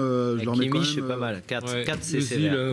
J'ai trouvé Hector à gauche beaucoup plus présent que Kimmich à droite. Kimmich, il frappe sur le poteau, il met la tête à la fin. Enfin, bon, oui, à la fin, vous avez donné mes notes. C'est la différence entre Deschamps et Joachim Löw. On parlait de Schweinsteiger au début, il s'est trompé là, clairement. Hein. Voilà, il a voulu tenter Schweinsteiger en l'absence de Khedira. La faillite de Löw. Il s'est trompé, alors que c'est un super tactique. S'il joue, c'est bien pour la France. Löw, il est passé de justesse contre l'Italie. C'est ce qu'on disait. Il a eu la peur de jouer contre l'Italie. Il change son équipe au dernier moment pour contrarier l'Italie, donc il est déjà en position de... Et là, aujourd'hui, il a... Non, mais c'est ce qu'on disait aussi, il manquait Hummels quand même, il manquait Khedira, il manquait Mario Gomez, il manquait une colonne vertébrale. Pourquoi vous avez mis 3 sur le match d'hier à Schweinsteiger, pourquoi vous lui mettez 3 ? Parce que je trouve que c'est quelqu'un qui n'aurait pas dû débuter ce match, parce que trop à court physiquement. C'est quelqu'un qui, alors que d'habitude, quand il est au top, comme il y a 2 ans, il est la rampe de lancement, il est celui qui imprime quelque chose. Là, il manquait tellement de vitesse qu'il ne pouvait pas la généraliser, cette vitesse. Et surtout, Pascal, n'oublions pas qu'il commet la main du pénalty qui fait que nous menons 1-0 à la pause. Djibril Cissé. On dirait qu'il a un problème de poids. Je sais pas si... Oui, il n'est pas au top, il n'est pas bien physiquement. On dirait qu'il est en surpoids. Non mais ça y est, alors je vais vous dire, Djibril, si vous le dites, c'est que c'est vrai, et vous êtes mieux capable que nous de sentir et de deviner ça. Ah non, je le trouve un peu plus enrobé, plus enrobé qu'il y a 2 ou 3 ans où quand il était bien. Ouais, il a eu beaucoup de blessures, il a dû revenir après beaucoup de blessures, souvent blessé. Il n'a que 31 ans, ce joueur. Quand on n'est pas à son poids de forme, c'est dur après de. En faisant son joueur il a beaucoup servi. De base, le carrefour, quoi, dans le cœur de son jeu, il a joué à son rythme, il a joué tranquille, et ça a fait ronronner l'Allemagne. Et Neuer ne sauve rien ce soir, et même fait une boulette sur le deuxième but. Oui, mais il y a quand même le premier arrêt à la 6e minute sur Griezmann qui fait que... Oh là, quoi, l'arrête sur Griezmann, faut pas exagérer. S'il l'arrête, s'il le prend là-dessus, il la joue mal Griezmann pour le coup, il peut frapper plus fort. Pied droit, Pascal. Il a joué mal Griezmann. S'il prend ce but-là, pardonnez-moi, c'est que c'est un gardien de DH. Je vous signale qu'il est temps, le deuxième c'est pratiquement 2 mètres sur ce deuxième but, il l'enlève. Je demande à être arbitré par Djibril Cissé. Qu'est-ce que vous en pensez? Le premier but. La première frappe. Parce que non, il joue pas mal le coup. C'est que juste il la prend pas bien parce que c'est pas son pied d'origine. Et il le prend, il la frappe. Il n'y a pas de puissance, mais il n'y a pas de puissance, oui. Avec cette puissance-là, il peut pas tromper d'ailleurs. Voilà, écoutez un spécialiste. Avec cette puissance-là, s'il la frappe bien, coup de pied comme il faut, la même frappe avec un autre gardien, à mon avis, peut finir au fond. Pour finir sur l'Allemagne, je pense qu'il va y avoir du changement peut-être. Joachim Löw est là depuis très très longtemps. Il était l'adjoint de Klinsmann en 2006. Il est là depuis très longtemps. Donc depuis 2006 en fait. Il était l'adjoint en 2006 à la Coupe du Monde 2006 et après effectivement il a pris la place d'entraîneur principal. Et c'est vrai que, à mon avis, en Allemagne, même s'ils étaient très confiants, il y avait quand même des doutes sur cette machine allemande qui était un peu enrouée devant, qui marquait plus beaucoup. Et le modèle du Bayern Guardiola a un peu agacé parfois en Allemagne. Donc peut-être qu'ils vont revenir là-dessus parce que parfois ça ronronnait. certainement trop pour les Allemands. Sans buteur.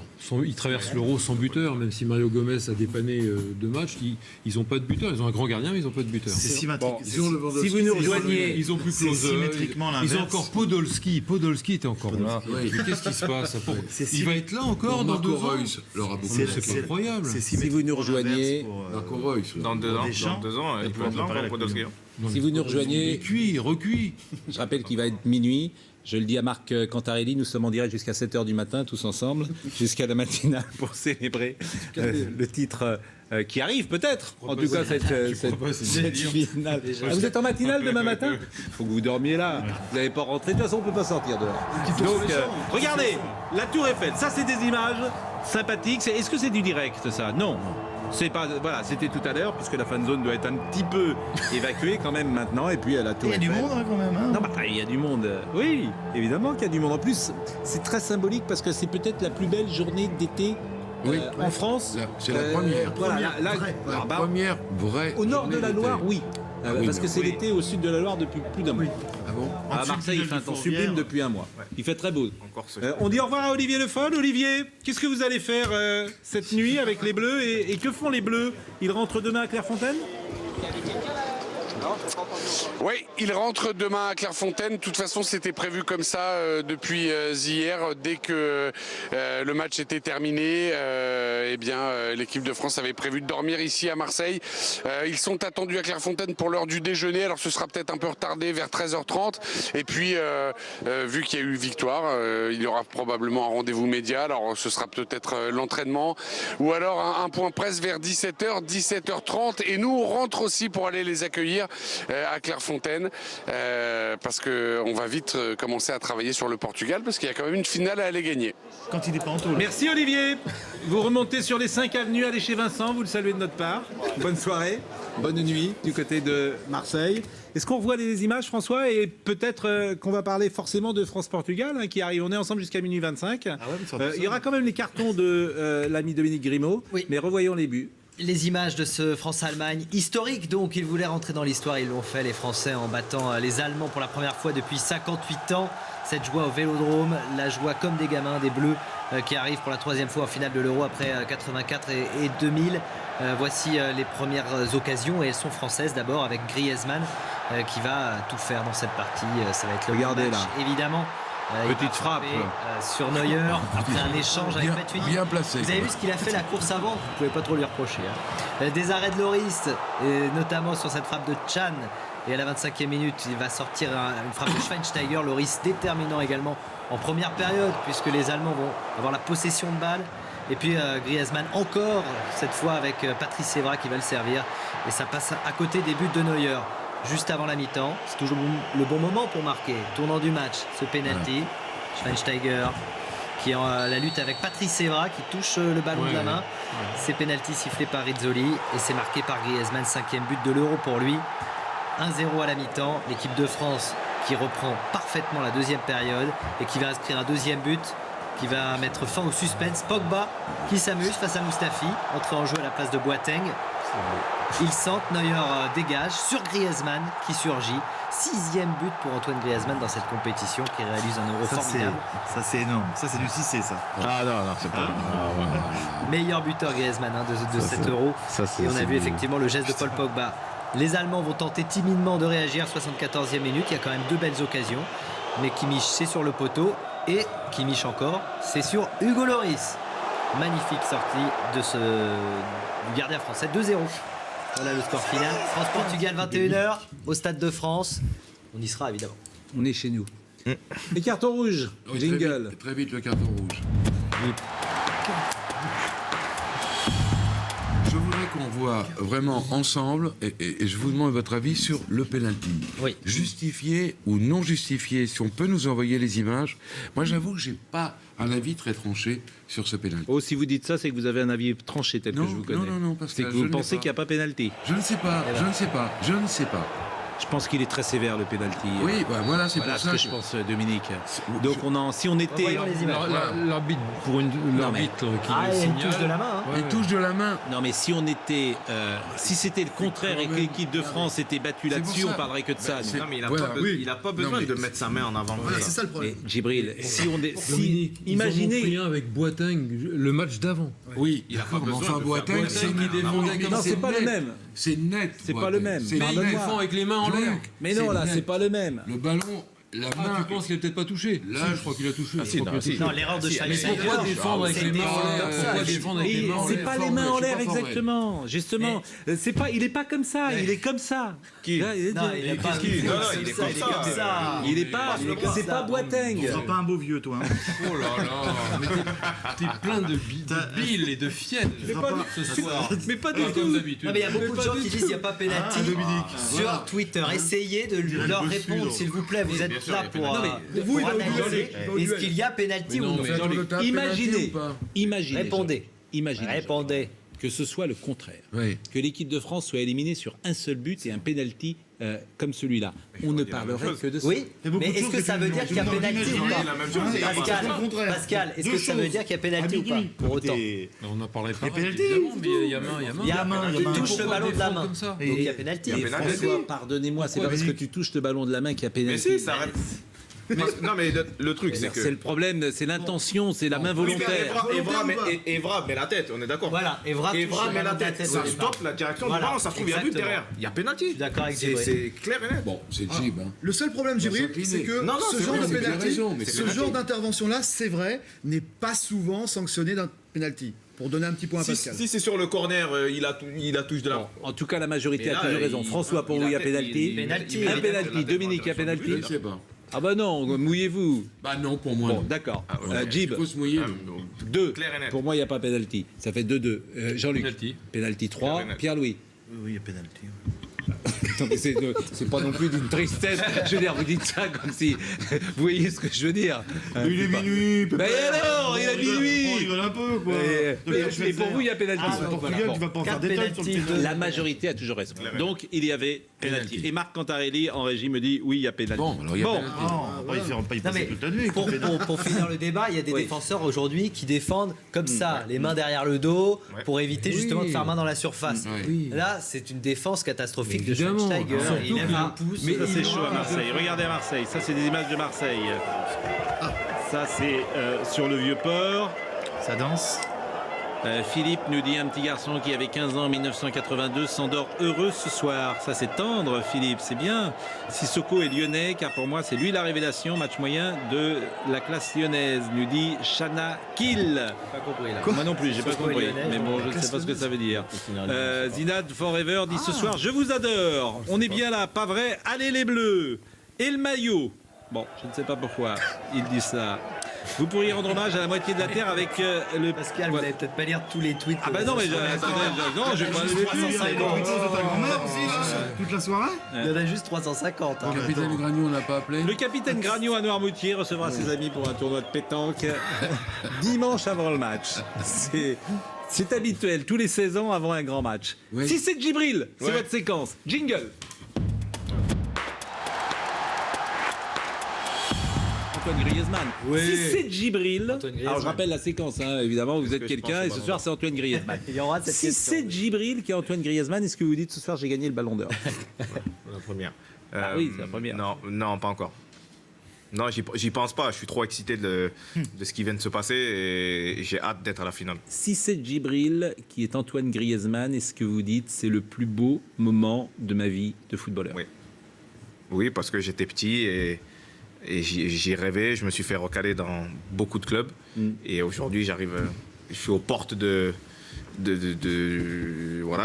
tout ce que j'ai rêvé toute ma vie. Donc ouais. Mais, alors moi je vais vous poser une question indiscrète. Je voulais poser une si c'est Djibril. Allez-y François. Si j'aime bien ce jeu, j'adore ça. Si c'est Djibril, Antoine Griezmann, est-ce qu'il se dit là ce soir, c'est Ronaldo en face comme en finale de Ligue des Champions? Ah oui, le petit signe du destin. Il y pense? Franchement, inconsciemment, tu es obligé d'avoir ce petit truc qui te dit voilà, c'est une petite revanche. Il faut que tu prennes ta revanche. Ouais, je pense que j'y penserai un petit peu. Si c'est Djibril Griezmann, est-ce que tu C'est Jacques Addy, tu sais. Jacques Addy, levez la main. Est-ce que tu te dis que Neuer est un gardien en carton puisque tu l'as marqué 3 buts sur les 2 derniers matchs que tu as joué contre lui. C'est vrai. Non, je me dis que je suis un grand buteur et que je marque à des grands gardiens. Mais si c'est Djibril qui est Griezmann, la vie doit paraître bien fade à côté de ces émotions-là. C'est-à-dire que lorsqu'on revient, pardonnez-moi, mais lorsqu'on a ce type d'émotion, 2 buts dans une demi-finale, le reste, ensuite, faut pouvoir redescendre sur terre. C'est ça que je veux dire. Il y a le temps. Oui, mais bon, lui, ça... vu que c'est moi, ma vie est excitante. Tous les week-ends, je joue contre des grandes équipes. Oui. Donc voilà, je suis pas prêt d'arrêter ma carrière encore. J'ai encore beaucoup de temps devant moi pour penser à la vie, à ce que sera ma vie après le foot. Si c'est Djibril Antoine Griezmann, c'est bon, ça. Est-ce que j'ai bien fait de prolonger à l'Atlético avant l'Euro? Ah, pas mal ça. Oui, parce que je me sens bien dans le club. Le club m'a apporté beaucoup. J'ai pu grandir grâce à ce club-là. Et j'ai envie de gagner des titres avec eux. Je suis passé pas loin la saison dernière. Et de l'autre côté, c'est peut-être un élément de négoce aussi. On a réveillé Dominique Guillemot. Si c'est Djibril Antoine Griezmann. Si c'est Djibril, je peux parler? Non, c'est pas Djibril. Jean-Luc, ça va. Pierre-Louis. Non, mais j'ai rien à faire. Si c'est, oui, je sais. Si c'est Djibril, si c'est Antoine Griezmann. Qui je préfère? Diego Simeone ou Didier Deschamps? Ah, ça c'est pervers, ça m'étonne pas de vous. Alors c'est toujours la question. C'est compliqué, je pense, les deux. Non, les deux. Les deux. Mais dernière question, parce qu'on a plein d'autres choses. Sans Diego Simeone, on n'aurait pas eu un Griezmann comme ça en équipe de France. On peut remercier Diego Simeone. Les deux. Il est un peu en finale aussi. Si c'est Djibril. Si c'est Djibril. Oui, vous avez compris le principe.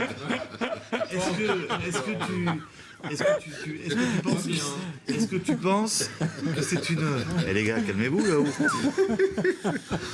Est-ce que tu penses que c'est une bonne chose d'attraper la femme ou l'homme de ta vie, peu importe, très tôt, de fonder une famille, de ranger les voitures? Non, on ne les connaît pas. Il a déjà... Où est-ce qu'il faut rester libre On la coupe au montage. L'autre, il me fait venir. Toi, tu fais les cartons, lui, les notes. Toi et moi, tu m'arroses. Bon, j'ai répondu. Répondez, mais j'ai même pas compris la question. Mais il l'a compris, c'est Louis quand même. C'est une histoire de feeling. Si je tombe sur quelqu'un avec qui j'ai le feeling et que tout se passe bien, oui, pourquoi pas. Moi j'ai une question. Ah non. Si foot, ça vous intéresse pas? Si, allez-y. Si c'est Djibril Antoine Griezmann, est-ce que plus jamais je n'accepte de jouer sur le côté droit? Et maintenant, c'est dans l'axe à chaque fois. Pour rendre service à l'équipe, je le ferai quand même. Regardez sur les champs, Thomas Jarian. T'as pas envie d'aller à Arsenal pour jouer toujours avec Giroud? S'il vous plaît, regardez les Champs-Élysées. On est au bas des champs, l'Arc de Triomphe au fond de l'avenue. Thomas, vous êtes avec nous. Ouais, alors on fait de la gestion de foule pour le 20h foot, Pascal, parce que on essaye d'expliquer aux gens que s'ils sont trop près de la caméra, on les voit pas. Et voilà, ça commence un petit peu à comprendre. Bon, effectivement, c'est exceptionnel ce qui se passe sur les Champs-Élysées. Regardez, c'est centaines de personnes. Alors ça crie en continu, ça chante en continu depuis le départ. Je sais même pas si vous m'entendez. Vous avez, vous, parcouru les champs ce soir. Comment ça se passe? C'est une belle soirée quand même, monsieur. Écoutez, une très belle soirée. Je suis parti de l'Étoile. Beaucoup de monde, beaucoup de fumigènes, beaucoup d'artifices. C'est vraiment la fête ce soir. Voilà, il y a le même témoignage un peu partout. Quelqu'un avec un drapeau breton à côté de moi. On passe une bonne soirée, monsieur. Ça se passe bien. Une soirée géniale. Ce soir, la France et la Bretagne sont ensemble pour nous emmener en finale et c'est extraordinaire. Et voilà, bon, on va essayer de vous montrer le drapeau français. Il faut reculer, messieurs, parce qu'on est en direct sur iTélé là maintenant. Voilà, vous pouvez mettre un petit peu d'ambiance si vous voulez. Voilà le drapeau français qui fait une procession comme ça sur les Champs-Élysées. c'est exceptionnel ce que l'on voit. Les Champs-Élysées qui sont interdits à la circulation. Hein. On peut y aller que à pied. Merci Thomas. Merci Thomas. Je reprends cette formule étonnante de cette personne qui dit ce soir la Bretagne et la France sont ensemble. Vous-même qui êtes un Celte. Bon. On a tout dit sur France-Allemagne, on est d'accord. Et vous avez la palette de Jean-Luc. Pour faire honneur à Grisou. Ah oui, quand même. Grisi. Griezmann's on fire. C'était au tout début du match, vous vous rappelez? Regardez. Comment ça série de 1-2. Ils sont en 3 contre lui. Bon, on se dit il va perdre le ballon, forcément. Comment il va pouvoir il la garde. Petit externe qui va bien. Et puis il va la redemander encore. On va lui la redonner. Parce qu'il y a 3 joueurs pourtant, mais lui il fait l'effort, il fait la course pour lui montrer. Et après il finit par une frappe où comme il fait tout très vite, il enchaîne avec sa frappe pied droit qui n'est pas son meilleur pied. Dommage. Pas très puissant.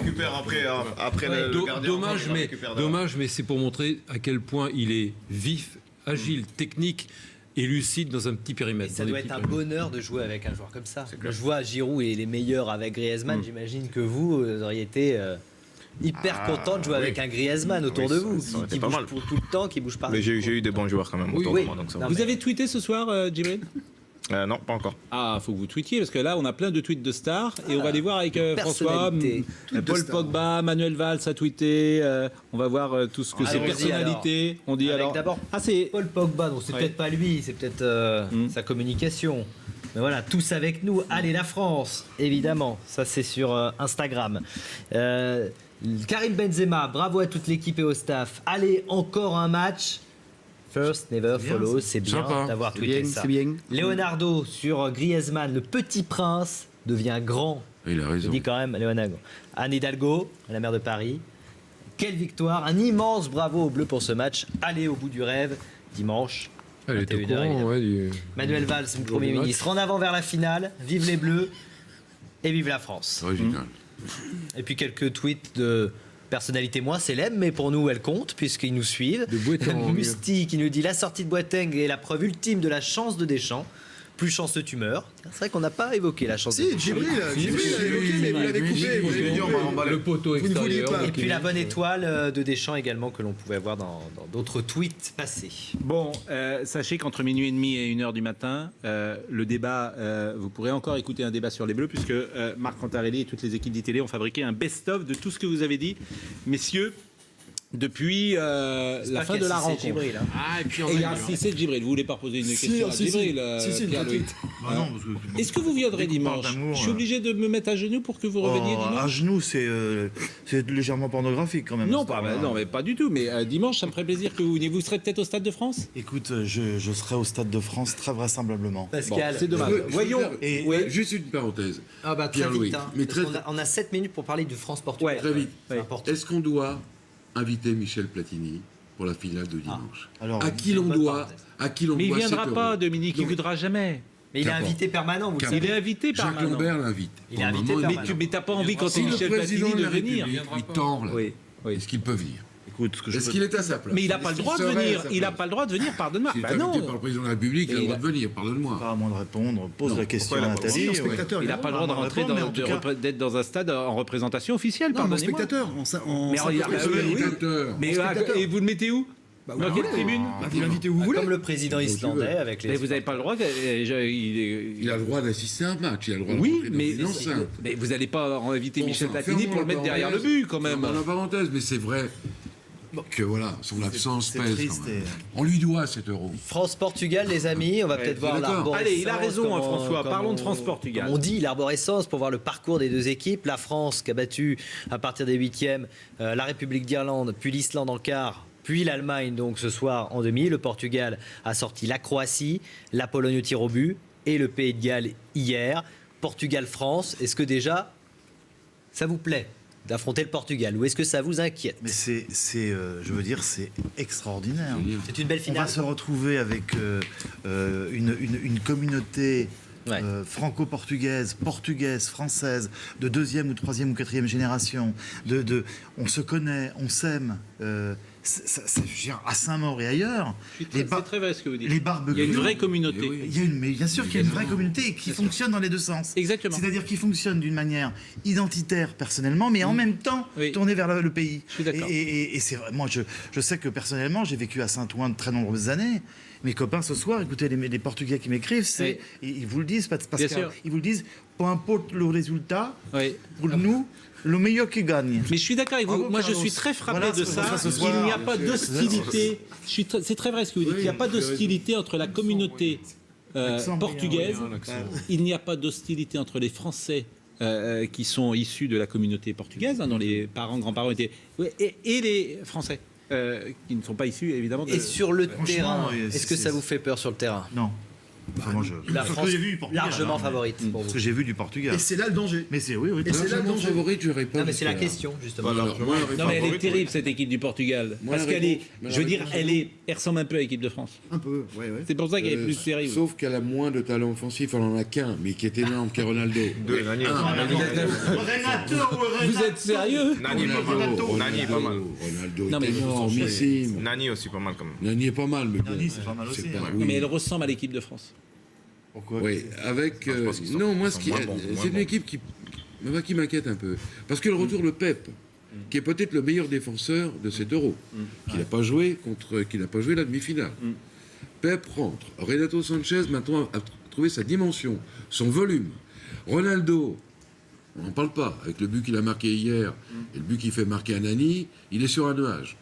Donc, méfiance. Et Ronaldo, c'est sa dernière chance. Le petit Guerreiro de derrière qui est très bon. Fonte qui est pas mal dans le centre. Rui Patricio qui. Je veux dire, c'est une équipe surtout très dérangeante. Si on fait l'addition des talents, si on additionne les talents sur le terrain, le 11 français est au-dessus. Malgré Cristiano. Offensivement au-dessus. La globalité. Défensivement, je trouve que le Portugal est très bien. La défense, là, ce soir, elle était parfaite de l'équipe de France. C'est un bloc équipe ce soir. Koscielny, il fait un grand Euro, vraiment grand Euro. Par une réussite, une euphorie depuis l'Islande et là l'Allemagne. Mais tu as raison, le Portugal, c'est une équipe qui a embrouillé tous ses adversaires. Les Andorres en général. On s'emmerde quand on les regarde. Je rappelle quand même que le Portugal a terminé 3e à l'issue du premier tour, que le Portugal n'aurait pas passé le premier tour dans l'ancienne version, et que le Portugal est en finale de... Mais que le Portugal n'a jamais perdu non plus. Elle embrouille et que le Portugal, comme la France, n'a jamais perdu. Et elle anesthésie tous ses adversaires. Absolument. Djibril, qu'est-ce que vous en pensez? Ça va être dangereux. Mais encore. Mais moi j'ai confiance en l'équipe de France, mais sur le style de jeu, est-ce que vous pensez que le style du Portugal est plus dangereux pour l'équipe de France, par exemple, que le style de l'Allemagne? Oui, parce qu'on ne sait pas où ça va arriver, comment ça va arriver, parce qu'ils ont été moyens jusqu'à là. Mais ce que disait Dominique, c'est que le réveil de Cristiano, il n'arrive pas au bon moment pour la France. Vraiment pas au bon moment, et ce que disait François aussi, c'est pour lui c'est sa dernière chance. Donc il sait très bien que c'est sur ce match-là qu'il faut qu'il se réveille et qu'il lead son équipe et son peuple pour justement soulever ce trophée-là, parce que ça sera sûrement la dernière fois. Sur Ronaldo, évidemment, c'est le risque aussi. Il nous reste 1 minute 30 pour chanter. On va chanter un peu, Pierre-Louis. Vous voulez conclure? Non, je ne veux pas conclure, je voulais juste conclure, c'est con. Comme disait Flaubert. Simplement, Umtiti a fait un beau match, on ne l'a pas assez dit. C'est vrai qu'on a là. On est plus rassurés maintenant. Avec Sissoko, ça sera peut-être la même équipe, on l'espère. Merci à toutes les équipes d'ITD qui étaient sur le terrain, à Julien Pasquet, à Olivier Le Foll, à Thomas Gérian, à Marc Cantarelli qui est en régie, à tous nos amis techniciens, réalisateurs qui sont avec nous, qui nous aident à préparer toutes les équipes d'ITD. Jean Lazuèche, jeune journaliste brillant qui est avec nous en régie, et puis Philippe Carayon. Pierre-Louis, c'était un plaisir de vous avoir. Vraiment, Pierre-Louis, j'espère que vous viendrez. Des images des Champs-Élysées. Jean-Luc Arribard, magnifique, formidable. Un petit Cissé. Djibril, François, et on est tellement heureux ce soir de partager ces images avec vous, que vous pouvez d'ailleurs rester encore une grande demi-heure jusqu'à 1h du matin, puisque vous allez pouvoir les meilleurs moments de ce que nous disons depuis la fin de la rencontre. Il faut goûter ces moments de plaisir et de bonheur. Ils sont finalement plus rares qu'on ne le pense. Moi, je retiens beaucoup ce qu'a dit Pierre-Louis en début de ses débriefs. c'est vrai que ça fait du bien, ça fait chaud au cœur et que c'est pas si fréquent. Voilà. Donc c'est quand même profitons-en et vraiment merci à toutes les équipes d'e-télé. Moi j'adore ces images des champs depuis tout à l'heure. Ça c'était des images de Thomas Jarian. C'était juste à la fin, quasiment à la fin de la rencontre, de voir spontanément tous les Français qui sont descendus dans la rue. Et on le dit sans aucun souci, que ce soit à la fan zone ou sur les champs. C'était un plaisir. Vendredi, samedi, dimanche, ça va être un super week-end. Et nous, on se retrouve avec vous, Dominique, avec Jean-Luc, avec tous. Dimanche soir, l'info va se poursuivre sur iTélé.